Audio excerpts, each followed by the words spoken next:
the first episode of the Denver Metro Area Real Estate Update in 5 minutes or less.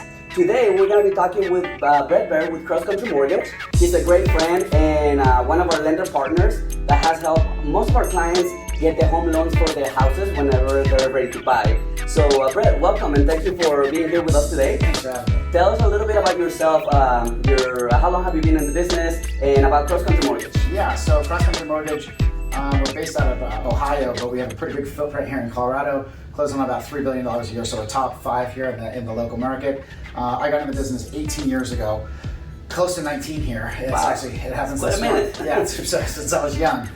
Got into business just really with a passion for helping first-time home buyers. Heavily involved in the Hispanic community, lived in Spain for 4.5 years, so my Spanish is really on point. So basically got in helping struggling families that couldn't figure out how to obtain a mortgage and financing, get into the game, get into the market. And at this time we're actually helping some of these people's children. Exactly.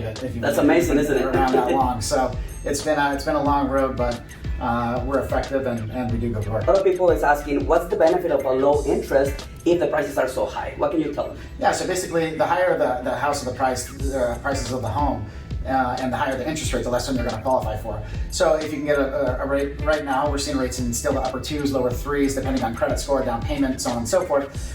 Once you raise those rates up, you're going to qualify for less homes. So if we have a client right now that they're maxed out on qualifications, they qualify for $450,000 home, which even at that range, it's pretty slim pickings. Right. I think inventory is going to start to pick up a little bit here once we get into Q3, Q4. But right now, if we were at a rate of 4%, they might qualify for $100,000 less in home purchase, depending on debt to income, depending on various factors. But the lower the rate, the higher the purchase price that you're going to be able to obtain, and the more home for your money. Perfect. And again, most of the interest rates, unless it's an investor that wants to do an adjustable, they're all 30-year fixed. So the principal and interest on that home will never vary. It's one constant thing. Perfect. That's amazing. Yeah. Thank you. Now, I have some other clients that, with the prices going so high right now, they have a lot of equity. Yeah. So some clients are a little hesitant. They don't know if they should sell to buy another property, or if they want to become investors and then probably buy a second property, which will be their primary, and then rent the one that they currently have. So if they want to do that, what's the process? What can you tell us? So there's a couple different questions within that question. So if it's really, it comes down to tax strategy. It's something that I'd absolutely talk to your accountant about. Because cap gains, so I think it's about $250,000 or over in equity. That's where you start to get hit with tax cap gains. If you're single, I think it's another $50,000 if you're married. But I would check with your tax advisor just to be 100% sure on all the numbers. If it behooves and it benefits the client, oftentimes it's better to sell and then just take that money and parlay it into the next house. You might have a 50% down payment at that time, right. So on and so forth. I like the strategy personally of keeping the real estate, especially if it's your first home. I always am an advocate of keeping your first home forever. Your baby, right? It's your baby, right? It's the first one. There's credit unions right now, such as we use Belco as a partner, and they go up to 95% on a second mortgage. So you can pull out a ton of equity on the current existing property, and then you can take that money and you can put it towards the down payment of your second one.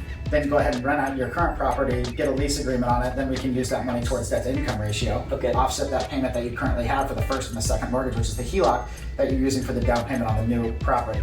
Then you go into the new property with a healthy down payment. 20% is ideal. It's not necessary. You can do it with as little as 5% down. There's even 3% down programs out there if you qualify within income thresholds. Okay. But at the end of the day, if you can get to that sweet spot, no mortgage insurance, 20% down, bigger home, better investment, and then you're earning equity in 2 places simultaneously. Perfect. And then just to be clear, the second property, or if you want to buy the second property, it has to be bigger? Or it has to be, underwriters like to see, it needs to be upward mobility. Unless someone's of age of retiring and they want to move from a 2-story house down to a ranch or something like that, it's understandable. Okay. But typically more bedrooms, better school district, bigger home, more expensive. You want to see what's called upward mobility, meaning that you're buying a better property. Upgrade, right? An upgrade, exactly. Perfect. Yeah. All right, perfect. That's an excellent answer. And then now just to finalize, what are the requirements for people who is looking for a loan? How long does it take to get an answer? Yeah, to get an answer is pretty quick.